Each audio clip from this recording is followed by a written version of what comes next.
A 5-year-old girl saved a billionaire's life in a dirty alley. What happened next will shock you. I was just 5 years old when I saved a dying man in an alley. He was a billionaire. Most people would have walked past him, but I didn't know what a billionaire was. I just saw someone who needed help. That one choice changed my entire life forever. Before we dive into this incredible story, if you love heartwarming tales of fate and second chances, smash that like button and subscribe so you never miss stories that restore your faith in humanity. Trust me, what happens next will blow your mind. My name is Destiny. The nurses gave me that name when they found me abandoned at the hospital as a newborn. No note, no mother, just a yellow blanket and a future full of question marks. I spent the first 5 years of my life in foster care, wondering if I'd ever matter to anyone. Mrs. Patterson ran the group home where I lived. 8 kids crammed into 3 bedrooms. She wasn't cruel, just overwhelmed. I was the quiet one who drew pictures in corners, imagining families I'd never have. That Saturday morning, Mrs. Patterson handed me 5 crumpled dollars. Run to the store and get milk. Simple errand, 10-minute walk. I'd done it before. But that day, I heard sirens on the main road and decided to cut through the alley behind the old pharmacy. I know what you're thinking. 5-year-olds shouldn't walk through alleys alone. But foster kids learn to navigate differently. We learn to survive. That's when I saw him, slumped against a dumpster, torn suit, blood on his shirt, face pale as death. At first, I thought he was sleeping. Then he moved, and a weak sound escaped his lips. My heart started pounding. Boom, boom, boom. So loud I could hear it in my ears. Everything told me to run. Stranger danger. All those school lessons screaming in my head. My feet wanted to move backward, away from him, away from danger. But then I heard it again. That sound, like a hurt animal whimpering.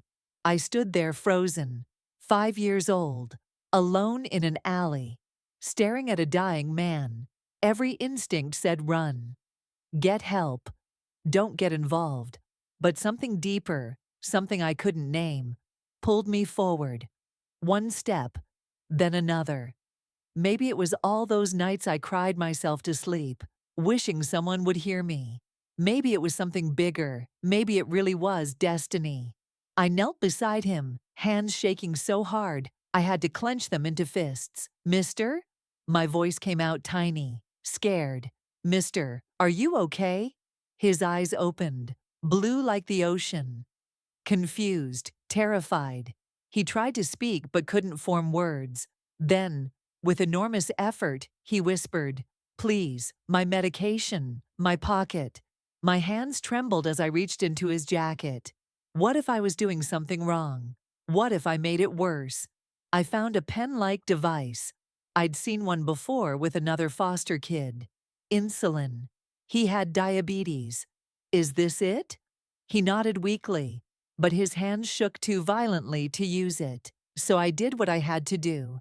Pulled off the cap with fumbling fingers, pressed it to his thigh through his pants, closed my eyes, and clicked the button. The medicine released with a soft hiss. Please work, please work, please work. I held his hand because that's what I wished someone would do for me when I was scared. I sang "Jesus Loves Me" because it was the only song I knew all the words to. My voice cracked, my whole body shook, but I didn't leave him. We sat there together as color, slowly, painfully slowly, returned to his face. His breathing steadied. His grip on my hand strengthened. Then tears rolled down his cheeks. "What's your name, Angel?" he whispered. "Destiny. Destiny." He said it like a prayer, like the most beautiful word he'd ever heard. "I'm Lawrence. You just saved my life, little one." I didn't really understand what that meant. Not then. But I used his cracked phone to call 911, fingers barely working the buttons. I stayed until I heard sirens getting closer. Then panic hit. If they found me here, social services would get involved. Mrs. Patterson would be furious. I might lose my placement. I have to go, I said, already backing away. He grabbed my hand desperately. Wait, please, how do I find you? But I was already running. The $5 still clutched in my fist, milk completely forgotten. That night, I drew his face in my notebook. Blue eyes, kind smile, torn suit. I had no idea I'd just met the man who would change everything. 2 weeks passed. Life returned to normal. I got punished for losing the milk money, had to skip dinner. Nobody believed my story about the man in the alley. They said I made it up, probably spent the money on candy. I stopped talking about it. But I couldn't stop thinking about Lawrence, wondering if he'd survived, if he made it to the hospital, if he remembered the little girl who sang to him. Then everything changed.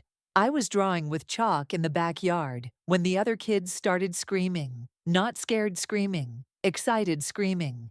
I ran to the front and my jaw dropped. A Rolls-Royce sat outside our shabby group home. Shiny, black, like something from a movie. Neighbors poured out of houses to stare. Mrs. Patterson stood on the porch, wringing her hands, looking more nervous than I'd ever seen her. Then he stepped out. Lawrence. Clean now, perfect gray suit, silver hair combed back. He looked like someone from television, someone important, someone who definitely didn't belong on our street. But when his eyes found mine in the crowd of kids, his entire face lit up like sunrise. Destiny. Mrs. Patterson invited him inside. A social worker came with him. They wanted to talk to me. The other kids pressed their faces against windows, watching. I felt like I was in a dream. Lawrence sat on our worn couch and pulled out a bag. Art supplies, real ones, colored pencils in every shade imaginable, thick sketchbooks with cream-colored paper, watercolors, brushes. I noticed you like to draw, he said softly. I wanted to thank you. Thank me for what? For saving my life. His voice cracked with emotion. I have diabetes. I'd forgotten my medication that morning. My phone died, and I thought I was going to die in that alley. Do you know how many people walked past me before you came? I shook my head. 12. The social worker spoke up. Security footage from the pharmacy showed 12 people pass Mr. Montgomery by before Destiny arrived. They saw a man who looked homeless and kept walking. But I saw a human being who needed help. Lawrence leaned forward, his blue eyes searching mine. I've spent 2 weeks tracking you down, checked every hospital, every 911 call, contacted social services. I had to find you. Why? Because I haven't stopped thinking about you, he said honestly. I'm 70 years old, Destiny. My wife died 5 years ago. We never had children. I built a pharmaceutical company and made more money than I could ever spend. And I realized, lying in that alley, that none of it mattered. I was dying alone. The only person who cared enough to help was a 5-year-old girl who didn't even know my name. The social worker explained what came next. Lawrence wanted to visit me, get to know me. Maybe if I wanted, I could stay at his house sometimes. Tears rolled down my face. You want to be my friend. I want to be family. The next 6 months felt like living in a fairy tale. Lawrence visited every week. Took me to art galleries where paintings hung on walls, like captured treasures. Taught me chess, patiently explaining each move while I struggled to remember which way the knight went. Read books with me in his enormous library, his voice steady and warm. His mansion was incredible. Marble floors that echoed when I walked. Crystal chandeliers that sparkled like captured stars. My own room decorated in purple and gold, with a canopy bed that made me feel like the princesses in my drawings. But what I loved most wasn't any of that. It was how Lawrence looked at me. Like I mattered. Like I was someone worth knowing, worth loving. The other kids at the group home grew jealous. Some called me names, said I was pretending to be rich now. Mrs. Patterson pulled me aside one night. Don't get your hopes too high, baby, she whispered. Rich people sometimes change their minds. Those words haunted me. Every visit, I waited for Lawrence to say he was done, that this experiment was over, that I could go back to being nobody. But he never did. When I turned 6, he did something that shocked everyone. He filed for adoption. The process took months, background checks, home studies, interviews with counselors who asked me strange questions about my feelings. Lawrence never rushed me, never pressured me. He understood my fear because, in his own way, he understood loneliness too. Finally, after what felt like forever, we stood before a judge. I wore a white dress with tiny flowers that Lawrence had picked out himself. He held my hand so tight, I thought he might never let go. I didn't want him to. The courtroom felt enormous, official, scary. It felt like the whole world was watching, waiting to see if a foster kid like me really deserved this. The judge, a kind woman with gray hair and soft eyes, leaned forward. Destiny, do you understand what adoption means? My heart pounded. This was it, the moment that would decide everything. I looked up at Lawrence. He smiled at me, and I saw tears already forming in his eyes. Then I looked back at the judge. It means he'll be my dad forever, I said, my voice stronger than I felt. And I'll be his daughter, forever. It means I get a real family. The judge smiled. That's exactly right, sweetheart. Then she said the words that changed everything. I hereby declare this adoption final and legal. Destiny, you are now Destiny Montgomery. Lawrence made a sound, half laugh, half sob. He pulled me into his arms and cried, actually cried. His whole body shook with it. I looked up at his face, at the tears streaming down his cheeks, and something inside me broke open. This was real. He really wanted me. He chose me. You're mine now, he whispered into my hair. My daughter, my precious, precious daughter. I buried my face in his shoulder and cried too. Happy tears. The kind I didn't know existed. I had a last name, a real one. One that was mine to keep forever. But happiness never comes without someone trying to take it away.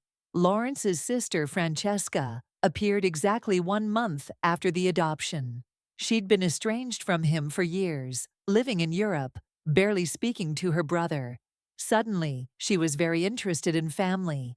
She showed up at the house, unannounced, on a Tuesday afternoon. I was in the music room practicing piano when I heard her voice echoing through the halls, sharp, angry. I crept closer to the door. This is absurd, Lawrence. Adopting a random child because she helped you once? This is clearly manipulation. She's after your money. My stomach dropped. Destiny saved my life. Lawrence's voice turned to ice. And she's given me a reason to live. I won't hear you speak about my daughter that way. Your daughter? Francesca laughed. And it was the cruelest sound I'd ever heard. Lawrence, be realistic. She's a foster kid who got lucky. And honestly, adopting a black child at your age, people are talking. They're saying you've lost your mind. This makes the family look ridiculous. I felt like I'd been slapped. My chest got tight. My eyes burned. The only thing I've lost is my patience with you, Lawrence said, his voice deadly calm. Destiny is my family now. You stopped being my family years ago when you decided money was more important than relationships. If you can't respect my daughter, you're not welcome in this house. We'll see what the courts say about that, Francesca shot back.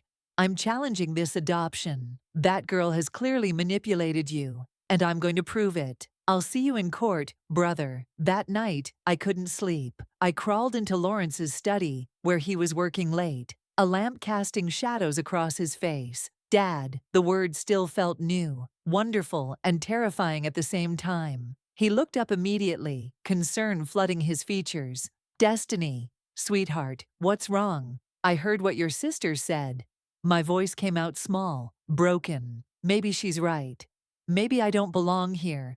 Maybe I'm just a foster kid who got lucky. Maybe people are laughing at you because of me. Lawrence was out of his chair in an instant.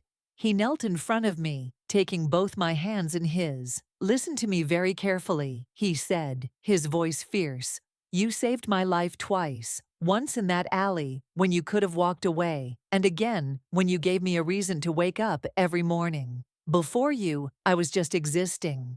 But what if people think? I don't care what people think, he said firmly, squeezing my hands. I care about you. You're my daughter. Not because of paperwork or courts or judges. Because you live right here, He placed my hand over his heart. "You belong here, with me. Forever. And nobody, not even my sister, is going to change that." Francesca made good on her threat. She filed a lawsuit challenging the adoption, claiming Lawrence was mentally incompetent and I was manipulating him for money. The media had a field day. Headlines screamed about the controversial adoption. Talk shows debated whether it was appropriate. Conspiracy theories spread about my motives, even though I was barely 7 years old. Going to court was the hardest thing I'd ever done. Harder than living in foster care.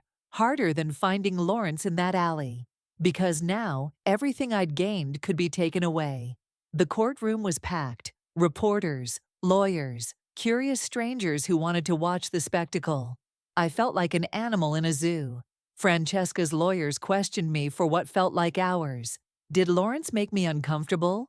Did I feel pressured to act a certain way? Did I understand that he was wealthy and might leave me money someday? Their questions made me feel dirty, like something beautiful had been twisted into something ugly and wrong. Then it was my turn to tell my story. I sat in that big witness chair, my feet dangling above the floor, and I could feel every pair of eyes in that courtroom burning into me, judging me, deciding if I was worthy. The judge nodded at me. "Take your time, Destiny. Tell us what happened." I took a deep breath and began. I told them about the alley, about being 5 years old and scared, about Lawrence's blue eyes filled with fear and pain, about singing "Jesus Loves Me" because it was the only comfort I had to offer. I didn't know what a billionaire was, I said, my voice clear now, strong. I didn't know about pharmaceutical companies or money or any of that. I just knew he needed help. And when grown-ups walked past him, I stopped, because that's what you're supposed to do when someone's hurt. You help them. I looked directly at Francesca, sitting in the back of the courtroom, her face twisted with anger. "His sister says I manipulated him, but I'm 7 years old. I don't even know what that word means. All I know is that he found me again. He didn't have to. He could have just said thank you and moved on with his life. But he chose to know me, to love me, to be my dad." My voice cracked, but I kept going. "And I chose him too, because family isn't about blood or money or what people think. It's about who shows up, who stays, who loves you even when the whole world is watching and judging. He's my dad, and I'm his daughter, and that's not wrong. That's the only thing that's right." The courtroom was silent. Some people were crying. Even Francesca's lawyer looked uncomfortable. The judge studied me for a long moment, then looked at Lawrence, then back at me. "Miss Montgomery," she said, using my new last name deliberately. "Thank you for your testimony. This court finds no evidence of manipulation or impropriety. The adoption stands. Francesca Montgomery, you are ordered to cease any further harassment of this family." Court dismissed. The gavel came down like thunder. We won. Lawrence swept me into his arms, right there in the courtroom, and we cried together while cameras flashed and reporters shouted questions. But none of it mattered. We were family, legally, permanently, forever. The years that followed were filled with more love than I'd ever imagined possible. Lawrence never spoiled me with meaningless things. He spoiled me with opportunity, with purpose. He taught me about his pharmaceutical business, not to make me an heir, but to show me how wealth could help people. Together, we started a foundation. Destiny's Haven. Support centers for foster children across the state. When I was 8, Lawrence had another diabetic emergency at home. But this time, I knew exactly what to do. No panic, no fear, just action. I administered his insulin, called 911, kept him calm until paramedics arrived. At the hospital, the paramedic looked at Lawrence and said, "Your daughter saved you, sir." Those words, "your daughter." We both broke down crying right there in the emergency room. At 10, Francesca made one final attempt to challenge the adoption, claiming new evidence of incompetence. I testified again, but I was different now, stronger, more confident. I described every detail of finding Lawrence, helping him, building a life together. The judge didn't just rule against Francesca, she issued a restraining order and warned that any further legal action would result in sanctions. That was the last time we ever heard from her. I grew up in that mansion, but I never forgot the group home, never forgot what it felt like to be overlooked, unwanted. Every birthday, instead of throwing parties, Lawrence and I would open another Destiny's Haven location. By my 16th birthday, there were 5 centers across the state, places where foster kids could get tutoring, art supplies, mentorship, therapy, everything I'd wished for when I was small and alone. Lawrence attended every school play, every art show, every debate competition, every moment that mattered. He was there, always. And I took care of him too, managed his medications, made sure he ate properly, made him laugh when business stressed him out, reminded him why life was worth living. We saved each other over and over in 1,000 small ways. When I was 17, I was volunteering at the hospital, the same one where they'd taken Lawrence that first day. I was walking through the ER when I saw him, a man slumped in the corner, homeless by the look of him. Dirty clothes, matted hair, hollow eyes. People walked past him like he was invisible. Nurses, doctors, visitors, everyone. And suddenly, I was 5 years old again, standing in an alley, staring at a dying man while my heart screamed at me to run. I remembered that alley, the smell of garbage and fear, the choice between safety and compassion, the moment that changed everything. I walked over to him, knelt down beside him, like I'd done 12 years earlier. "Sir, are you okay? Do you need help?" He looked up at me with tears in his eyes, shocked that someone had actually stopped, actually seen him. He was a veteran, I learned later, lost in the system, suffering from PTSD and addiction. Everyone had given up on him, written him off as hopeless, but I didn't. I used my father's resources, got him into a treatment program, found him housing, connected him with veteran services. It took months of phone calls and paperwork and refusing to give up, but slowly, painfully, he started to rebuild his life. Lawrence watched all of this from a distance, never interfering, just observing. Proud one evening, as I left the rehabilitation center, after visiting the veteran, I found my father waiting by the car. He was leaning against it, arms crossed, a soft smile on his face. "That's my girl," he said, his eyes shining with tears. "That's exactly who you were meant to be." And I finally understood what destiny really meant. Not fate, not luck, choice. I'd chosen to help a stranger in an alley when I was 5.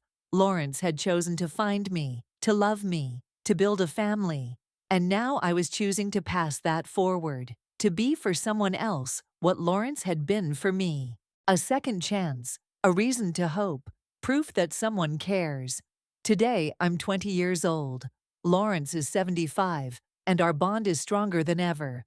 I'm in college studying social work and business, planning to expand Destiny's Haven nationwide, maybe even globally someday. People ask me all the time if I'm grateful that Lawrence saved me, if I appreciate how lucky I am, if I understand what a gift I received, and I always tell them the same thing. I saved him first.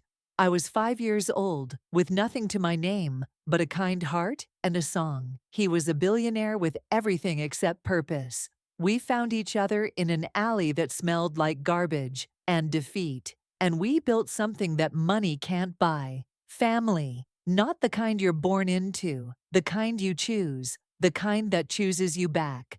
So here's what I want you to remember. You're never too small to make a difference.